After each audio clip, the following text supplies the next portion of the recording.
అందరం ఒకసారి దేవుడికి థాంక్స్ చెప్తాం. హల్లెలూయా. అందరం చెప్తాం హల్లెలూయా. ప్రియులారా, తిరిగి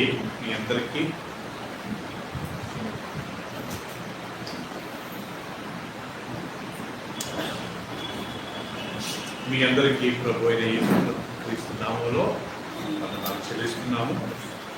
మొదటిసారి మన చిక్కు బైబిల్ స్టడీకి మల్లెగూడెం ఈ నుంచి కనీసం ఒక 20 కిలోమీటర్లు ఉంటుందా? 20 కిలోమీటర్లు ఉంటుందండి. మల్లెగూడెం నుంచి దాస్, ఆయన భార్య ఎక్సీబా, రాజ్, రెండో వాడి పేరు ఆదర్శ్, వీళ్ళందరూ ప్రియుల ఆసక్తితో అంత దూరం నుంచి 20 కిలోమీటర్ల దూరం నుంచి వాళ్ళు వచ్చారు. వాళ్ళు బస్సులు వచ్చారా, ఆటోలు వచ్చారా, బండ్లు వచ్చారా, అది మనం తీసినట్లయితే వాళ్ళకి ఎంత ఆసక్తి ప్రియుల వాళ్ళు రావడం చాలా సంతోషం. రెండవది రెబేకా ఆ కార్యక్రమం చాలా రోజుల తర్వాత మన మధ్యకి రావడం చాలా సంతోషం. God bless you. యోహాను సువార్త 3వ అధ్యాయం తీసుకుంది. ఇంట్లో ఉండడం కంటే, ఖాళీ కూర్చోవడం కంటే ప్రియులరా, ఇలా మనం ఒక గంట సేపు వస్తే ఇన్ని విషయాలు నేర్చుకోవచ్చు కదా ప్రియులరా. మనము ఆహారం దొరికినప్పుడే మనం దాన్ని తీసుకోవాలంట. అది ఒకసారి మన ఇద్దరి నుంచి తీయబడ్డ తర్వాత ఎంత అడిగినా కానీ, ఎంత వెతికినా కానీ మనకు ఆహారం దొరకదంట ప్రియులరా. అల్వాల్ ప్రాంతంలో మేము కనీసం ఒక 20 సంవత్సరాల కంటే ఎక్కువైంది. ప్రతి వారము ఈ యొక్క బైబిల్ స్టడీని మనం కండక్ట్ చేస్తున్నాము. ఎంతోమంది ఈ వాక్యాన్ని విని ఆశీర్వదించబడ్డారు. సో ఫెలోషిప్ నుంచి ఆశీర్వదింపబడాలని దేవుని యొక్క ఆశ, మా ఆశ అంటే ప్రియులారా. సో కాబట్టి ఈరోజు అందరం వల్ల యోహాను సువార్త 3వ అధ్యాయానికి తీసుకున్నాం. అందరూ మీ అధ్యాయ వాక్యం తీసుకొని రైట్. వాక్యాలు చూడకముందు ఒక్కసారి నేను గమనించింది ప్రియులారా, మనం యోహాను సువార్త మొత్తం అధ్యాయాలన్నీ మనం ధ్యానిస్తూ ఇప్పుడు 1వ అధ్యాయం అయిపోయింది. వర్స్ బై వర్స్ ఒక్కొక్క వచనాన్ని మనం ధ్యానించాం ప్రియులారా. 2వ అధ్యాయం చదివి అయిపోయింది. ఇప్పుడు 3వ అధ్యాయాన్ని మనం అయిపిస్తున్నాం. ఈ 3వ అధ్యాయంలో యేసుక్రీస్తు నికోదేముతో మాట్లాడుతున్నాడు. ఎవరు ఈ నికోదేమా? ఈ నికోదేమా యూదులకు అధికారి. ఎవరంటే యూదులకు ఆయన అధికారి కదా. ఆయన ధర్మోపదేశకుడు, అంటే ఈ ధర్మశాస్త్రాన్ని ప్రజలకు బోధించేవాడు. ఈ వాజ్ ద బైబిల్ టీచర్. లేఖనాలను బోధించేవాడు, పరిసయ్యుడు, ఆయన యూదుడు, ఆయన లేఖనాలు ఎరిగినవాడు. యూదులు వారానికి 2 సార్లు ఉపవాసం చేస్తారు. యూదులు వాళ్ళు సంపాదించిన దాంట్లో కరెక్ట్ 10వ వంతు దేవుని సేవకి ఇస్తారు. చాలా ఆచారాలు, చాలా సాంప్రదాయాలు, లేఖనాలలో ఉన్న ప్రతి మాటకు వాళ్ళు లోబడడానికి ప్రయత్నం చేస్తారు. అలాంటి వ్యక్తి ఒకరోజు యేసుక్రీస్తు దగ్గరికి రాత్రిపూట వచ్చాడు. ఎందుకు రాత్రిపూట వచ్చాడంటే, యేసుక్రీస్తును యూదులంతా ద్వేషించేవారు, అపోజ్ చేసేవారు. ఆయన నమ్మేవారు కాదు. ఆయన చంపింది యూదులే. ఆయన సిలువేయమన్నది పిలాతు దగ్గరికి వెళ్ళి రిక్వెస్ట్ చేసింది యూదులే. అందరూ ఆయనను అపోజ్ చేస్తున్నప్పుడు ఈయన ఒక్కడు వచ్చి కలిశాడు అనుకోండి, వాళ్ళందరి మధ్య ఈయన ప్రాబ్లం అవుతుందని ఎవ్వరు లేనప్పుడు రాత్రిపూట ఈయన వచ్చి యేసు ప్రభుని కలిసి 3వ అధ్యాయం చూడండి కూడా ఏమంటున్నాడంట. యూదుల అధికారి అయిన నికోదేము పరిసయ్యుడు ఒకడు ఉండేను. అతడు రాత్రి యుద్ధకు అంటే యేసు యుద్ధకు వచ్చి, బోధకుడా, నీవు దేవుని యుద్ధ నుండి వచ్చిన బోధకుడు అని మేము ఎరుగుదుము. దేవుడు అతనికి తోడై ఉంటేనే కానీ నీవు చేయుచున్న సూచక్రియలు ఎవడను చేయలేదని ఆయనతో చెప్పాను. అందుకు యేసు అతనితో, ఒకడు క్రొత్తగా జన్మించితేనే కానీ అతడు దేవుని రాజ్యమును చూడలేదని నీతో నిశ్చయముగా చెప్పుచున్నాను నేను.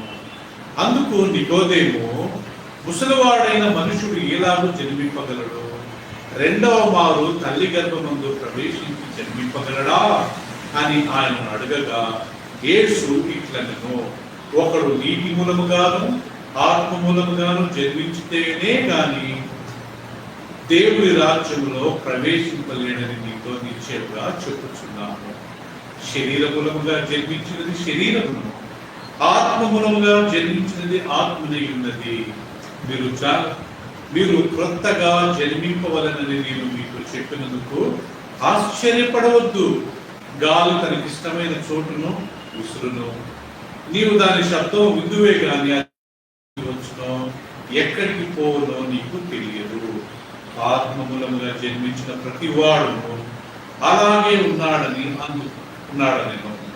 అందుకు నికోదేము ఈ సంగతులు ఎలాగూ సాధ్యమని ఆయనను అడగగా యేసు ఇట్లనెను, నీవు ఇశ్రాయేలీయులకు బోధకుడవై ఉండి వీటిని ఎరగవా? మేము ఎరిగిన సంగతులే చెప్పుచున్నాము, చూచిన దానికే సాక్ష్యం ఇచ్చుచున్నాము.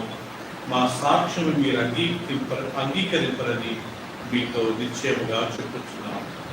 భూ సంబంధమైన సంగతులను మీతో చెప్తే మీరు నమ్మకున్నప్పుడు పరలోక సంబంధమైన మీతో చెప్పిన ఎడల ఏలాను నమ్ముదురు? మరియు పరలోకము నుండి దిగి వచ్చిన వాడు అనగా పరలోకములో ఉండు మనుష్య కుమారుడు తప్ప పరలోకము ఎక్కిపోయిన వాడెవడను లేడు. అరణ్యములో మోషే సర్పము ఎలాగూ ఎత్తెనో అలాగే విశ్వసించు ప్రతి వాడును నశింపక ఆయన ద్వారా నిత్య జీవం పొందినట్లు మనుష్య కుమారుడు ఎత్తబడవలేను. మనం ఇక్కడ వరకు మనం ధ్యానించుకున్నాం. ఇప్పుడు గమనించండి, నికోదేమా పరిసయ్యుడు, యూదులకు అధిపతి, ఆకాష్ దేవుడు వాక్యని ధర్మోపదేశకుడు, మంచి జ్ఞానం గలవాడు. ఆయన యేసుక్రీస్తు దగ్గరికి వచ్చి యేసు ప్రభువుని పొగుడుతున్నాడు సున్నితగా. యేసయ్యా, నువ్వు దేవుడి దగ్గర నుంచి వచ్చిన మనుషుడు అని నేను ఎరుగుదును. నువ్వు చేస్తున్న క్రియలు దేవుడు అతనికి తోడై ఉంటే నేను చేయలేడని చెప్పి యేసుక్రీస్తును పొగుడుతున్నప్పుడు యేసు ప్రభు ఏమనాలి రూల్ ప్రకారం? ఇటు ముందు కూర్చోండి, you'll understand many things. Okay, so యేసుక్రీస్తును పొగుడుతున్నప్పుడు యేసుక్రీస్తు ఏమనాలి? ఆకాష్, నువ్వు మంచిగా వంట చేస్తావు అంటే ఏమంటావు? నువ్వు థ్యాంక్ యూ అంటాం, అంతే కదా ప్రియులారా?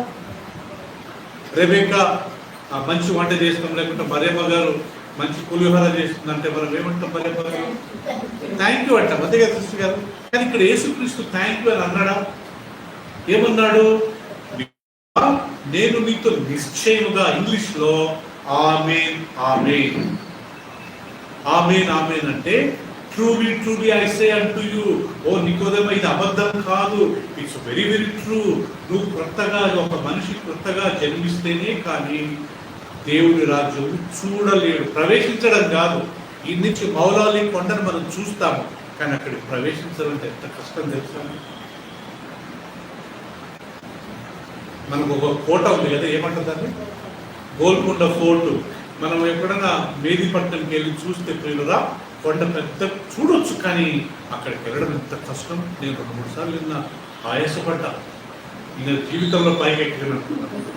ఎందుకంటే చూడటం చాలా ఈజీ దీపిక, కానీ వెళ్ళడం చాలా కష్టం. ఇక్కడ యేసు ప్రభు నికోదేముతో అంటున్నాడు, నికోదేమ యేసు ప్రభుని పొగుడుతున్నాడు. అయ్యా, నువ్వు దేవుని యొద్ద నుంచి వచ్చిన బోధకుడు, నువ్వు చేసే క్రియలు దేవుడు తోడై ఉంటేనే చేస్తారు, కానీ లేకపోతే చేయలేరని చెప్తే యేసు ప్రభు అంటాడు, అదన్నీ పక్కన పెట్టు బాబు, ఒకడు కొత్తగా జన్మిస్తేనే పరలోక రాజ్యం, దేవుని రాజ్యంలో చూడలేడు అంటాడు. అప్పుడు నికోదేముకు షాకింగ్. నేను యూదుడను, ప్రతి శనివారం మందిరానికి వెళ్తారు ప్రియులరా, వాళ్ళు సంపాదించిన దాంట్లో 10వ భాగం దేవునికి ఇస్తారు. వాళ్ళు వారానికి ఎన్ని రోజులు ఉపవాసం చేస్తారు? 2 రోజులు. తెలుసా కదా మనకు లూకా సువార్త 18వ అధ్యాయం, పరిసేయుడప్పుడు ఒకడు సుంకరి దేవుని మందిరానికి వెళ్ళి పరిసేయుడు నిలబడి ప్రార్థించాడు, ప్రభువా, నేను దొంగను, నేను చోరుని కాదు, నేను వారానికి 2 రోజులు ఉపవాసం చేస్తున్నాను, నా సంపాదన అంతట్లో నేను 10వ భాగం ఇస్తున్నాను, నేను ఈ దొంగ వలె, ఈ సుంకరి వలె కానందుకు నీకు వందనాలని చెప్పి ఆయన ప్రేయర్ చేసి వెళ్ళాడంట. కానీ సుంకరి, ట్యాక్స్ కలెక్టర్, ఆ రోజుల్లో ట్యాక్స్ కలెక్టర్ని వ్యభిచారులతో పోల్చారు ప్రియులరా, దొంగలతో పోల్చారు. ఎందుకంటే ఈ ట్యాక్స్ కలెక్టర్స్ వీళ్ళకు నియమింపబడ్డ దానికంటే ఎక్కువ లంచాలు తీసుకునేవారు. తప్పుడు ఆ ఒకే అకౌంట్ వేసేసి వాళ్ళు పైసలు తీసుకునేవారు. అందుకే ఒకరోజు యేసుక్రీస్తు మత్తయి ఎవరు, ఈ వాజ్ ట్యాక్స్ కలెక్టర్. ఆయన ఇంట్లో భోజనం చేస్తున్నప్పుడు పరిసయ్యులు అంటాడు, ఏంటయ్యా మీ బోధకుడు, ఏంటయ్యా మీ నాయకుడు దొంగలతో వ్యభిచారులతో భోజనం చేస్తున్నాడు. అంటే వీళ్ళ దృష్టిలో ఎవరైతే ట్యాక్స్ కలెక్ట్ చేస్తారో వాళ్ళంతా దొంగలు, వాళ్ళంతా వ్యభిచారులతో. సో నేను వారానికి మందిరానికి వెళ్తా, ఉపవాసం చేస్తా, నా దశంభాగం ఇస్తా, ఈయన ఏంటి కొత్తగా జన్మించాలనుకున్నాడు అని చెప్పి ఈయన ఒక మాట అంటాడు ప్రియులరా. ఒకడు కూడా వచ్చిన చూడండి ప్రియులరా. అందుకు యేసు, జాన్ చాప్టర్ 3:3, అందుకు యేసు, ఒకడు కొత్తగా జన్మించితేనే కానీ అతడు దేవుని రాజ్యంలో చూడలేడని నీతో నిశ్చయముగా చెబుతున్నాను. అందుకు నికోదేము, ముసలివాడైన మనుషుడు ఎలా జన్మింపగలడు? రెండవ మారు తల్లి గర్భమందు ప్రవేశించి జన్మింపగలడా అని ఆయనను అడగగా, అందుకు యేసు ఏమన్నాడంట? యేసు అందుకు ఇట్లను, ఒకడు నీటి మూలంగాను ఆత్మ మూలంగాను జన్మించితేనే కానీ దేవుడి రాజ్యములో చెప్పండి ప్రవేశించడని నిశ్చయముగా నీతో చెప్పుచున్నాను. నిశ్చయముగా అంటే ఆమేన్ ఆమేన్ నీతో చెప్పుచున్నాను. ఇంగ్లీష్ లో I say verily verily I say unto you, అంటే అది అబద్ధం కాదు. కొత్తగా జన్మించడం అంటే ఏంటి? ఆల్రెడీ ఒకసారి జన్మించ ఏంటి కొత్తగా జన్మించడము?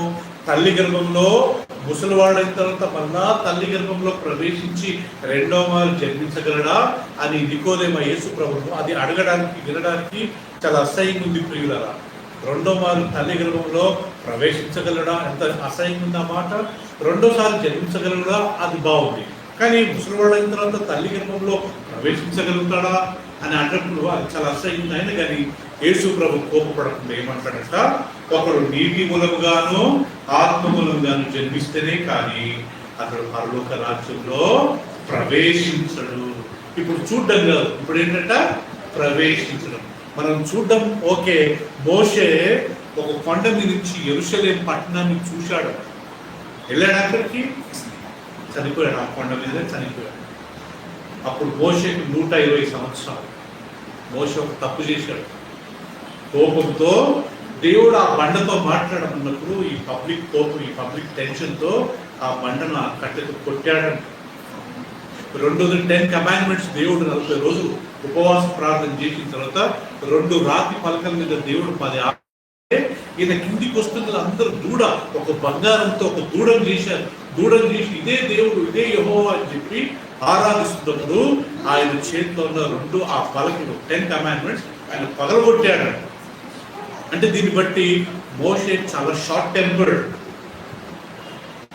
మనం చాలాసార్లు ధ్యానించుకున్నాం ప్రియుల, కోపపడు కానీ ఆ పాపము కోపం చాలా డేంజర్. మోషే ఏం తప్పు చేశాడండి? దేవుడు వదులుకొని విగ్రహారాధన చేస్తున్నందుకు కోపపడ్డాడు. ఇంకోసారి దేవుడు ఆ బండతో మాట్లాడయ్యా, 6 లక్షల మంది పురుషులు, వాళ్ళ భార్యలు, వాళ్ళ పిల్లలు, వాళ్ళ పని మనుషులు, ఇంతమంది నీళ్ళు ఎక్కడి నుంచి వస్తాయి? దేవుడు అంటాడు జస్ట్ ఆ బండను కొట్టు, ఆ బండ కొడుతుందనే వీళ్ళ మధ్యకి ఆ నీళ్ళన్నీ పారే. జస్ట్ వాళ్ళు ఉన్న స్థలంలో జస్ట్ బెండ్ కావాలా, నీళ్ళు తాగాల. క్యూ పట్టింటే మాత్రం అందరూ చచ్చిపోయేవాడు కదా. 6 లక్షల మంది క్యూ పడితే ఎక్కడ నీళ్ళు తాగుతారు? మరి లైన్ పడితే. అందుకే వాళ్ళు ఉన్న స్థలంలోనే దేవుడు నీళ్ళంటే పారేసాడు. వాళ్ళు జస్ట్ కింద కొంగేసి నీళ్ళు తాగారంట. అప్పుడు దేవుడు మాట్లాడబట్టి ఇంకా కోపంతో కొట్టాడు. ఈ 2 మిస్టేక్స్ మోషే చేశాడు. అప్పుడు దేవుడు అంటే, మోషే వీళ్ళందరి ముందు నన్ను అవమానాన్ని పరచం, నేను చెప్పిన మాట వినలే అని చెప్పి నువ్వు మాత్రం ఆ కానాను దేశం చూడవు. ఆ యెరూషలేము చాలా బ్యూటిఫుల్ ఉండేది కదా. ఆయన ఒక కొండ నుంచి మాత్రం చూపించాడు. తర్వాత మోషే అక్కడే చనిపోయాడు. 120 సంవత్సరాలు ఆయన దేవుడు ఆయన 40 సంవత్సరాలు సేవ చేశాడు. దేవుడి మాట అన్ని విన్నాడు. ఈ 2 చిన్న మిస్టేక్స్ వల్ల దేవుడు ఆయనకు ఆ యొక్క కానాను దేశం, ఈరోజు యెరూషలేము పట్టణాన్ని చూడలేకపోయింది. ఇక్కడ యేసుప్రభు చెప్పేది నికోదేమా, ఒకడు నీటి మూలంగా ఆత్మ మూలంగా జన్మిస్తేనే కానీ unless one is Born of the water and the spirit he cannot enter the kingdom of God. అప్పుడు నికోదేమంటాడు, ప్రియులారా ఇది ఎలా సాధ్యము? ఏంటి నీటి మూలంగా జన్మించడం అంటే? మనం కొంచెం తెలుసుకున్నాం ప్రియులారా, నీళ్లు అంటే దేవుని వాక్యం. నీళ్ళు అంటే ఏంటాక? దేవుని వాక్యం. నిర్గమకాండం 32 అధ్యాయం తీయండి. Deuteronomy, Genesis, Exodus, Leviticus, Numbers, Deuteronomy, 5th book of the Bible. Chapter 32. మనం ఆల్రెడీ చదువుకున్నాం, just I will brush up.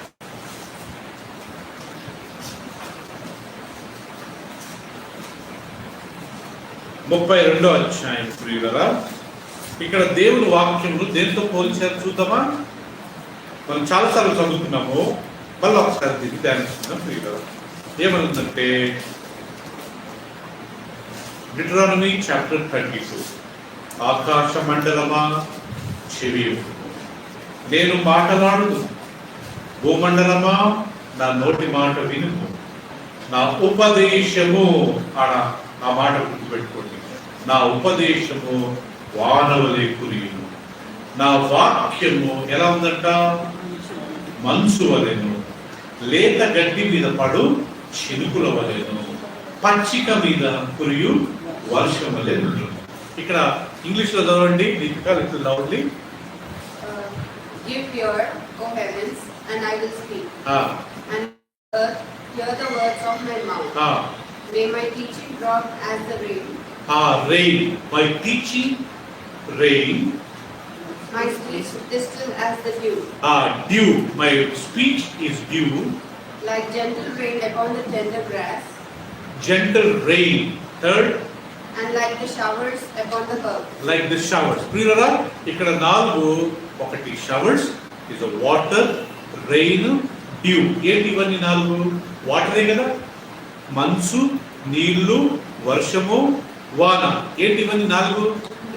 నీళ్ళే కదా. నా మాట, మై వర్డ్, నా మాట మంచు వలె. సో ఇక్కడ వాక్యాన్ని దేంతో పోల్చారు దాసు? నీళ్లతో. Very good. వాక్యము దీపంతో పోల్చారు. నీ వాక్యము నా పాదములకు దీపము, నా త్రోవకు. అంటే అర్థం ఏంటి?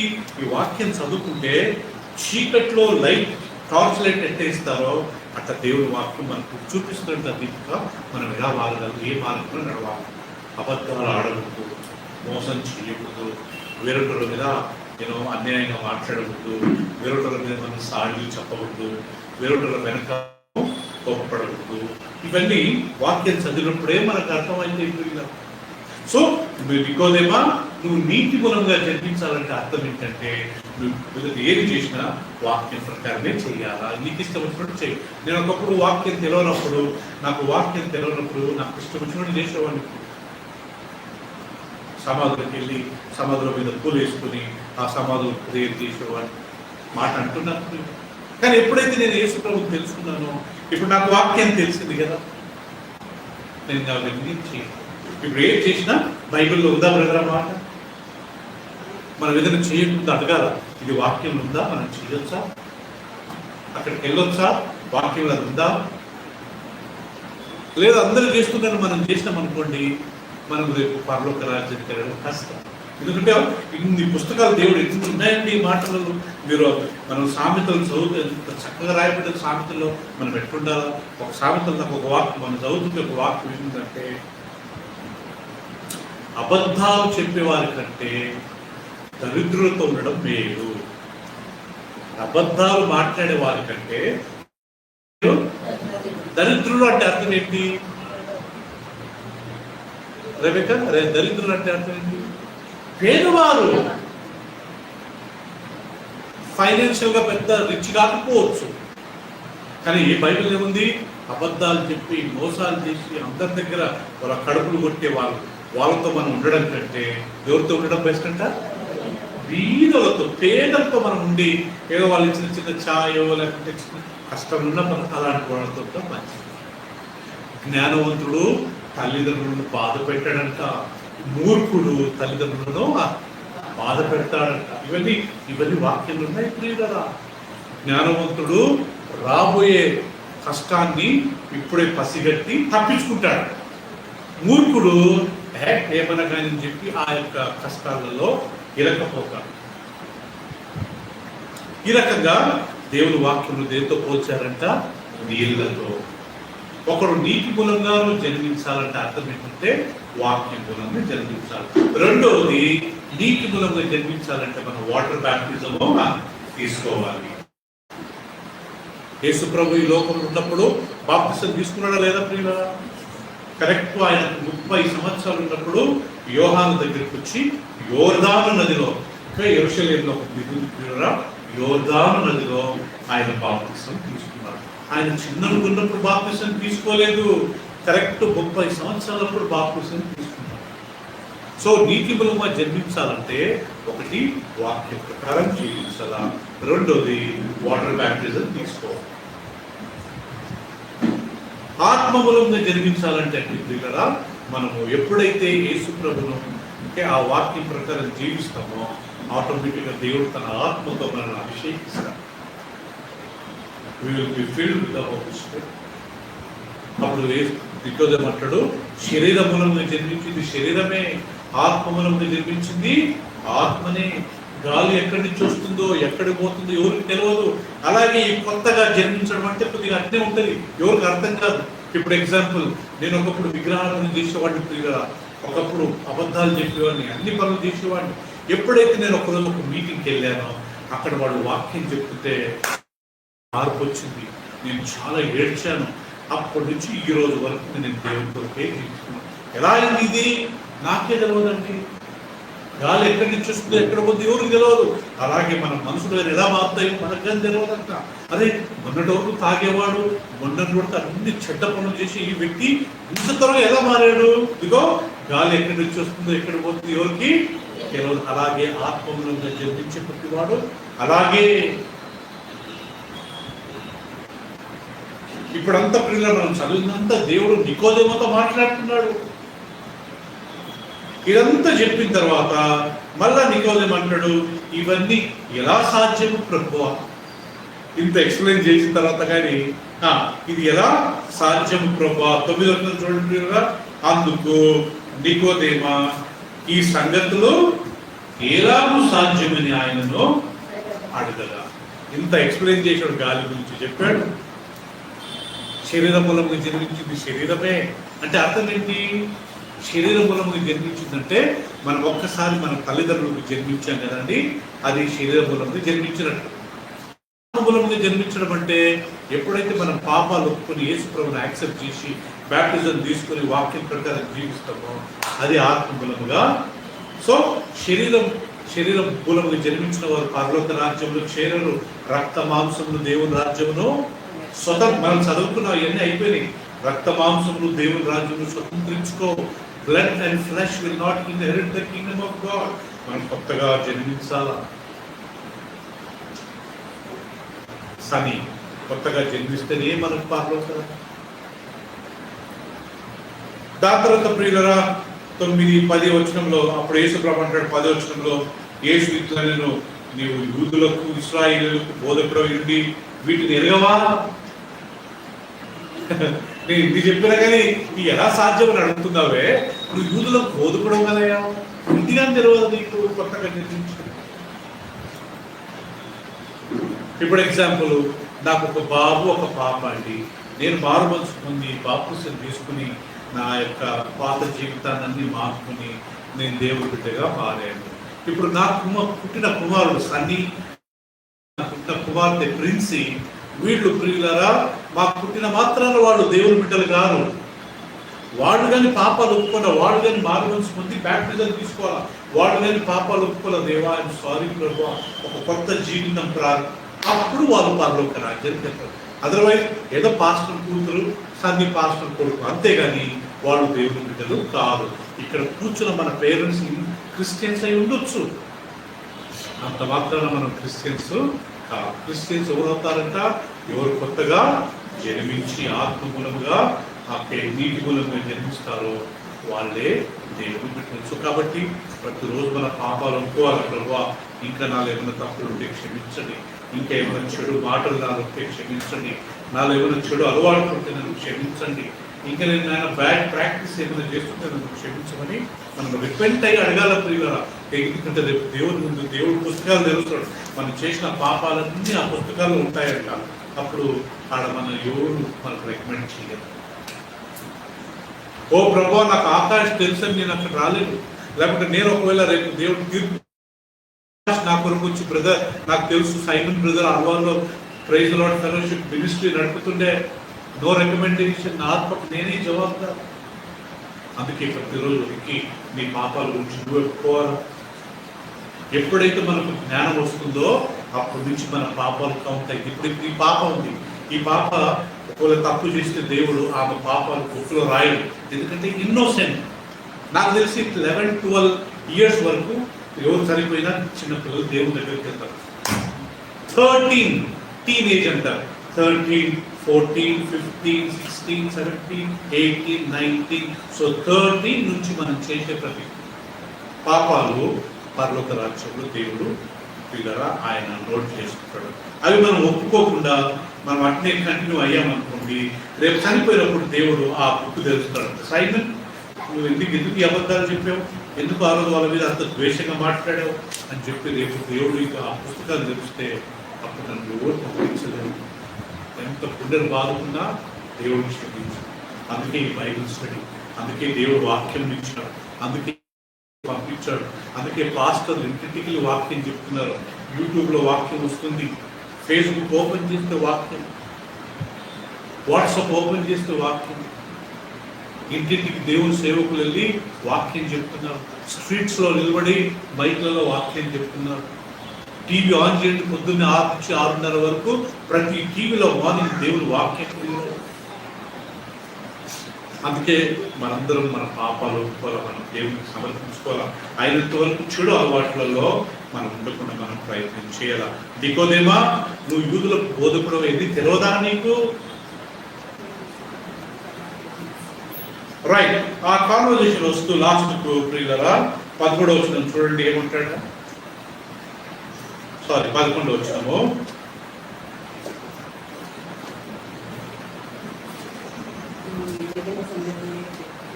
ఓకే, సారీ అండి, మేబీ 11వ వచనం. మరి పరలోకము నుండి దిగి వచ్చిన వాడు అనగా పరలోకములో ఉండు మనుష్య కుమారుడు తప్ప పరలోకముకు ఎక్కిపోయిన వాడెవడూ లేడు. అరణ్యములో మోషే సర్పమును ఎలా ఎత్తెనో అలాగే విశ్వసించు ప్రతివాడు నశింపక ఆయన ద్వారా నిత్య జీవం పొందినట్లు మనుష్య కుమారుడు ఎత్తబడవలెను. ఇక్కడ ప్రియులరా, యేసుక్రీస్తు నికోదేముతో మాట్లాడుతూ, నికోదేమా, మోషే అరణ్యములో సర్పాన్ని ఎత్తినట్లు మనుష్య కుమారుడు కానీ ఎత్తబడాలి. ఏంటి పోయిసారి మనం నేర్చుకున్నాం, మోషే అరణ్యంలో ఒక సర్పాన్ని ఎత్తినాడు.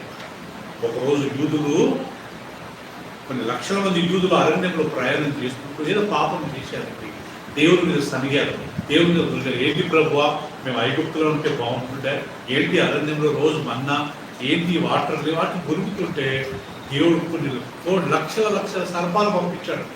సర్పాలు వచ్చి అందరినీ కాటేసాయంట, చాలా మంది చనిపోయారు. అప్పుడు అందరూ వచ్చి మోషే రియల్లీ సారీ, మేము అలా నీ మీద సనగకుండాల్సింది, దేవుడి మీద సనగకుండాల్సింది, మమ్మల్ని క్షమించమన్నప్పుడు అప్పుడు దేవుడు మోషే దేవుడి దగ్గరికి వెళ్ళి ప్రార్థిస్తాడు, అయ్యా వీరిని క్షమించమన్నప్పుడు అప్పుడు దేవుడు, మోషే ఇత్తడితో, బ్రాంజ్ మెటల్తో నువ్వు చేసి ఒక కట్టె మీద ఆ యొక్క సర్పాన్ని చుట్టూ ఇలా ఒక పెద్ద ఒక కట్టె మీద ఒక సర్పాన్ని బ్రాంజ్ కలర్తో చేసి దాని చుట్టూ ఎవరెవరైతే ఆ యొక్క సర్పాన్ని చూస్తారో వాళ్ళందరూ మళ్ళా బ్రతుకుతారు. చచ్చిన వాళ్ళు చచ్చిపోయారు, ఇంకా కొద్దిగా కొస ప్రాణాలతో ఉన్న వాళ్ళంతా ఆ సర్పాన్ని చూస్తే బ్రతికారు. అలాగే మనుష్య కుమారుడు అంటే యేసుక్రీస్తు తన గురించి చెప్పుకుంటాడు, నేను కానీ ఎత్తబడాలి, నన్ను చూసిన వాళ్ళందరూ రక్షణ పొందుతారు. అంటే ఏ రకంగా ఆయన చూడాలా? యేసు ప్రభువు సిలువలో వేసినప్పుడు ఎవరెవరైతే ఆయన చూస్తారో, ఎవరెవరైతే పశ్చాత్తాపడతారో వాళ్ళందరూ రక్షణ పొందుతారు. రెండోది, ఆయన చనిపోయి 3వ దినం లేచి డైరెక్ట్ పరలోకానికి వెళ్ళి మార్కు సువార్తలు రాయబట్టి తండ్రి కుడి పార్శ్వంలో కూర్చున్నాడు. Jesus is sitting at the right hand of the Father on the throne. So యేసుక్రీస్తు ఎత్తబడడం అంటే 2 రకాలు. ఒకటి, ఆయన శిలువలో చంపబడ్డప్పుడు ఆయన ఎత్తబడ్డాడు, ఆయన చూసిన వాళ్ళంతా రక్షించారు. రెండోది, ఆయన చనిపోయి 3వ దినము లేచిన తర్వాత పరలోక రాజ్యానికి ఆరోహణమైనప్పుడు ఆయన తండ్రి కుడి పార్శ్వంలో కూర్చున్నాడు. ఈ 2 విషయాలు యేసు ప్రభు ఎత్తబడ్డాడు. పోయిన వారం మనం నేర్చుకున్నాం. verse 16 చూడండి ప్రియులారా. దేవుడు లోకమును ఎంతో ప్రేమించెను కాగా తన అద్వితీయ కుమారునిగా పుట్టిన వారి యందు విశ్వసించు ప్రతి వాడును నశింపక నిత్య జీవము పొందినట్లు ఆయనను అనుగ్రహించాడు.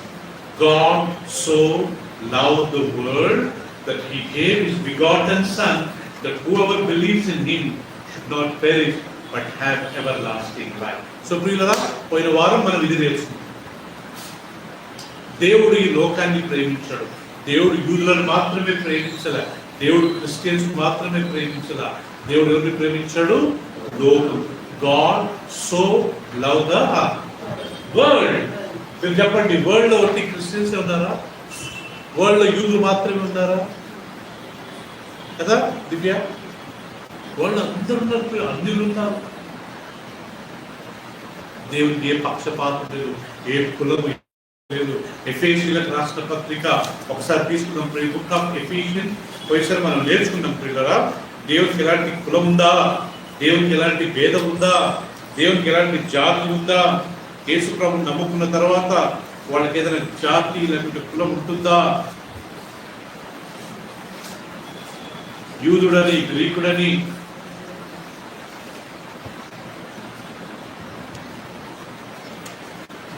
I think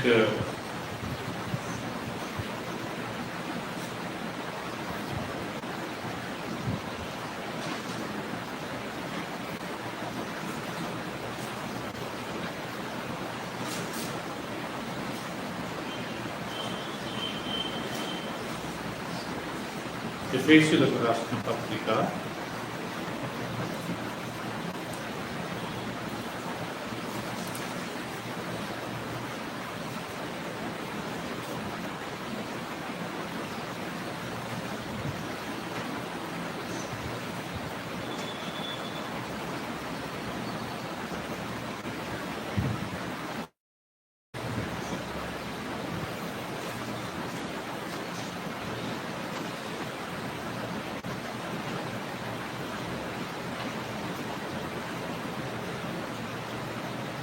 5 మళ్ళీ చూపిస్తా ఆ వాక్యం. చూసి ఒక వాక్యం ఏముందంటే, ప్రభుని నమ్ముకున్న మనందరము, ఆయనను అంగీకరించిన మనమందరము ఆయన కుమారులమయ్యాము. ఇప్పుడు యూదుడని, గ్రీకుడని, స్త్రీ అని, పురుషుడని ఏ భేదము లేదు. మనమందరం ఎలా ఉన్నామంట? ఏకరీతిగా ఉన్నాము. సో యేసు ప్రభుని నమ్ముకున్నప్పుడు ఏ కులం రాదంట. ఒకప్పుడు యూదులకే అని అనుకునేవాళ్ళు, కానీ బైబిల్లో రాయబడింది ఇప్పుడు ఏ కులం లేదు. రేపు పరలోక రాజ్యంలో ఎవరైనా వెళ్తారంట? ప్రకటన గ్రంథం తీసుకుని last book of Revelation chapter 5.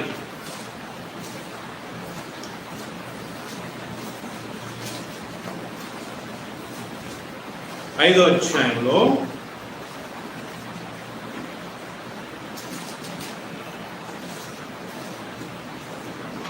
9-10 వచనం చదువుకుందాం ప్రియులారా. అక్కడ ఏముందండి? ఆ పెద్దలు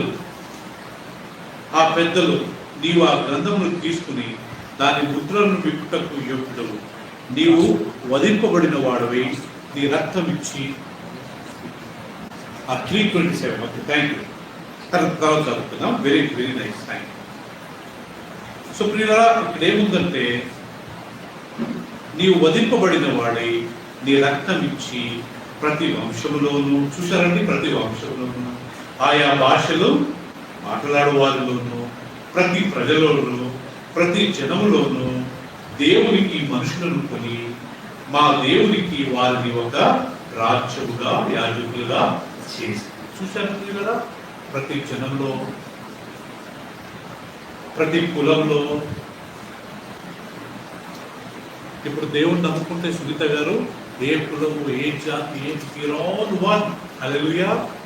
ఎంత మంచి మాట కదా. అందుకే మన ఎవరి కులం గురించి అడగకూడదు, మన కులం గురించి చెప్పకూడదు. చాలా పాపం. కులాన్ని బట్టి మనం మనుషులను గౌరవించకూడదు. ఇప్పటికి మన భారతదేశంలో కొన్ని గ్రామాలలో, కొన్ని రాష్ట్రాలలో ఎంతో ఘోరం అంటే హరిజనులని, ఎస్సీ ఎస్టీ అని వాళ్ళు అసలు దగ్గర రానియరండి. పాపం మందిరాలకు రానియరు. కానీ యేసుక్రీస్తు ఇక్కడ రాయబడి ఇప్పుడు అందిస్తున్నాం ఆ వాక్యం. ఎఫెసీ 3:27 అనుకుంటాను. Thank you Sunny.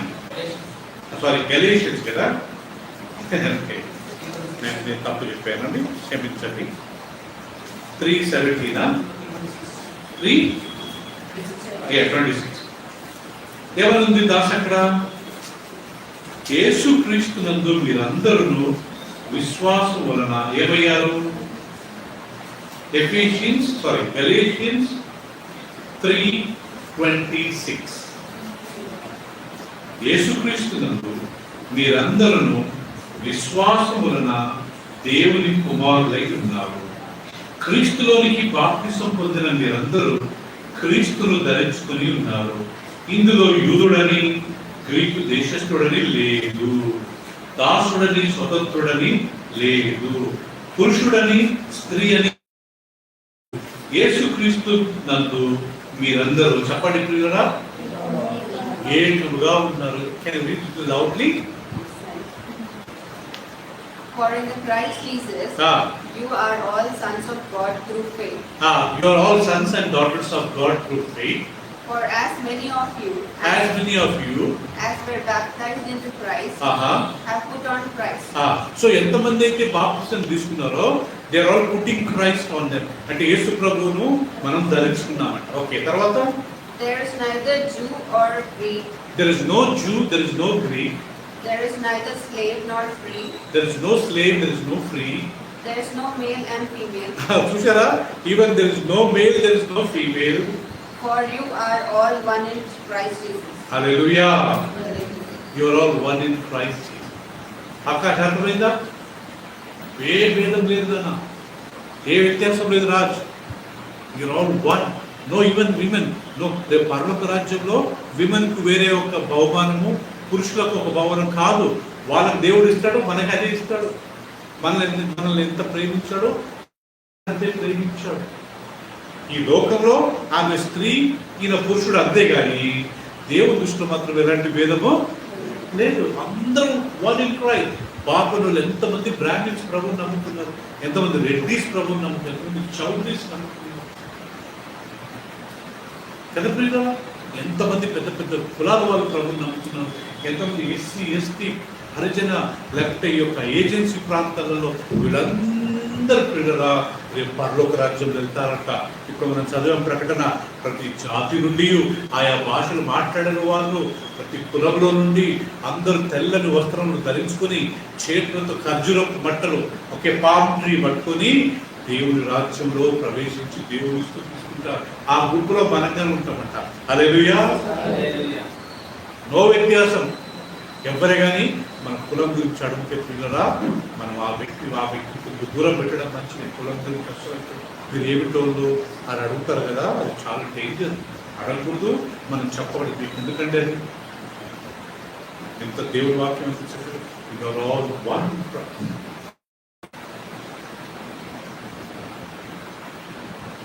సో కాబట్టి దేవుడి లోకాన్ని ఎంతో ప్రేమించాడు. ఎంత ప్రేమించాడంట? తన కుమారుని ఇచ్చాడంట. యేసు ప్రభు, మీకు తెలుసు లేదో, యేసుక్రీస్తు గారి పరలోకంలో దేవదూతల చేత ఆరాధింపబడేవాడంట, సింహాసనంపై కూర్చున్నవాడంట. తండ్రికి ఎంత ఇంపార్టెన్సో కుమారుని గారి పరలోకంలో అంతే ఇంపార్టెన్స్. 3 సార్లు దేవదూతలు ఏమని పొగుడతారంట? పరిశుద్ధుడు, పరిశుద్ధుడు, పరిశుద్ధుడు. ఎవరికి? ముగ్గురికి. తండ్రికి ఒకసారి, రెండోది కుమారునికి ఒకసారి, మూడోది పరిశుద్ధ హోలీ స్పిరిట్. అంత మహిమను పరలోక రాజ్యంలో యేసు ప్రభు పొందారు. అదంతా వదులుకొని యేసు ప్రభు ఈ లోకానికి వచ్చాడు. ఎక్కడ పుట్టాడు? 5 స్టార్ హోటల్లో పుట్టాడా? లేకపోతే ధనవంతులు వాళ్ళ మమ్మీ డాడీ ఓకే, వాళ్ళ తండ్రి ఈ వాజ్ కార్పెంటర్. ఆయన సొంత తండ్రి గారు అంటే ఆయన. సో మేరీ పరిశుద్ధాత్మ గర్భవతి యేసు ప్రభు. అందుకే ఒకరోజు యేసుక్రీస్తు మిస్ అయ్యి 12 సంవత్సరాలప్పుడు మిస్ అయ్యి యెరూషలేముకి వెళ్ళినప్పుడు మరియమ్మ టెన్షన్తో వచ్చి, నేను మీ తండ్రి అంటే యోసేపు గురించి చెప్తున్నామా, నేను మీ తండ్రి నువ్వు చాలా వెతికామయ్యా అన్నప్పుడు యేసుక్రీస్తు ఆయన నా తండ్రి గారు అనడానికి ఏమన్నాడు తెలుసండి? నీకు తెలియదా నేను నా తండ్రి యొక్క వర్క్లో బిజీగా ఉండాలని? యోసేపు నా తండ్రి కాదని అర్థం పడట్లేదా? యోసేపు కన్నాడా? కాదు. ఆమె అన్నప్పుడు ఏమన్నాడంటే, నా తండ్రి పనిలో నేను బిజీగా ఉన్నాను, మీకు తెలియదా?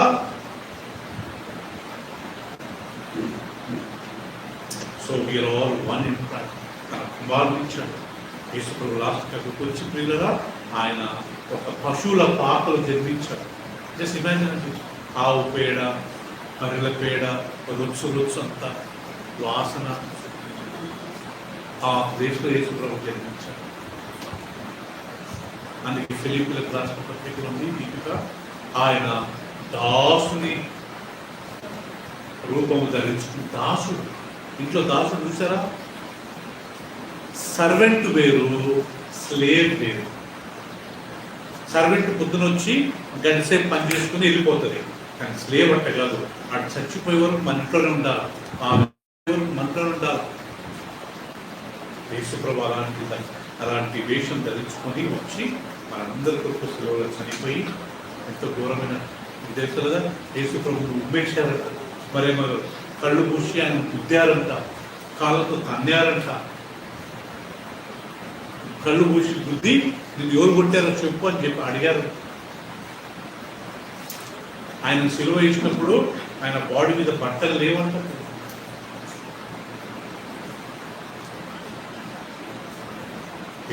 దేవుడి లోకాన్ని ప్రేమించి తన కుమారుడు వచ్చాడు. ఇప్పుడు ఎవరెవరైతే యేసు ప్రభువునందు విశ్వాసం ఉంచుతారో వాళ్ళందరికీ నిత్య జీవం. మనం డైరెక్ట్గా తండ్రిని డైరెక్ట్గా నమ్మలేము, నమ్మిన కానీ మనకు పరలోక రాజ్యం దొరకదు. మనం ఎవరి ద్వారా వెళ్ళాలంటే దేవుని దగ్గరికి త్రూ జీసస్.